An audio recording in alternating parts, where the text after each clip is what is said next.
Sa aklat ng Revelation 3-7-8, sinasabi rito na walang makakapagsara ng anumang binubuksan niya at walang makapagbubukas ng anumang sinasaran niya.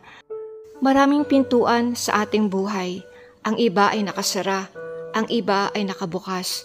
Kaibigan ko, ang pintuan na nasa harapan mo ay nakasara at pilit mong binubuksan, pilit mong sinisipa. Ngunit kahit anong gawin mo, hindi ito nabubuksan. Ito ay isinara ng Diyos para sa iyo. Ang mga pintuang ito ay ang mga bagay na gusto mong gawin. Pero ano man ang gawin mo, hindi ka magtagumpay. Kahit anong apply mo sa trabaho, hindi ka matanggap. Ito ay tinatawag nating closed doors. Kung ang pintuan na pilit mong binubuksan, pilit mong pinapasok, at kung ito ay hindi gumagana, huwag mo nang pilitin pa sapagkat ang pintuang ito ay isinara ng Diyos. Ang sabi sa ating binasa, kapag ang Diyos ang nagsara ng pintuan, walang makapagbubukas nito. Kaya kaibigan, huwag mo nang pilitin kung hindi kalooban ng Diyos.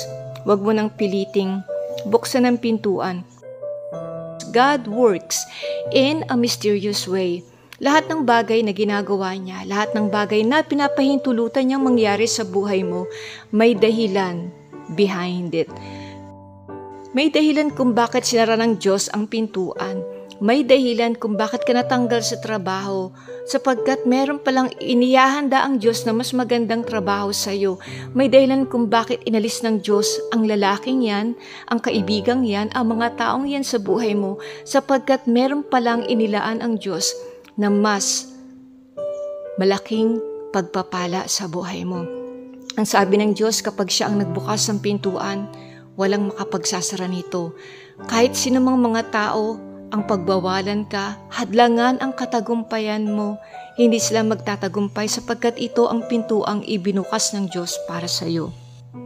Kaya kaibigan, kapag sarado na ang pinto sa harapan mo, huwag mo nang piliting buksan ito. Huwag mong tadyakan, huwag mong piliting nabuksan ito. God has a reason why the door is closed for you. Sinara ng Diyos ang dating pintuan na pinagkukunan mo ng financial blessings dahil gusto ng Diyos na sa Kanya ka umasa, na sa Kanya ka manampalataya at sa Kanya mo hingin ang mga pagpapala, ang mga bagay na kailangan mo. Ayaw niya na sa taong pinagkukunan mo ng pagpapala sa Kanya ka umasa. Gusto ng Diyos na ilagay mo ang tiwala mo. Gusto ng Diyos na ilagak mo ang tiwala mo sa Kanya. Sapagkat ang ibig sabihin to kaibigan na kapag natuyo na ang batis ng pagpapala, hindi nangangahulugan na tapos na rin ang Diyos sa iyo. Hindi nangangahulugan na kinalimutan ka o pinabayaan ka ng Diyos. Ang ibig sabihin nito, God is bringing you to a new level of blessings. Gusto ka lang dalhin ng Diyos sa isang lugar na bagong lugar, bagong pakikibaka, bagong opportunity. Buksan mo ang iyong mga mata at tignan mo kung ano ang dahilan kung bakit isinara ng Diyos ang pintuan na pilit mong pinapasok. Inalis ng Diyos ang mga bagay na to na alam niya na makakahadlang upang hindi mo siya paglingkuran, upang hindi ka lumago sa iyong pananampalataya. Ibig sabihin nito, kaibigan, tapos na ang Diyos sa iyo sa lugar na yan. Ibig sabihin nito, kaibigan, tapos ka na sa lugar na yan.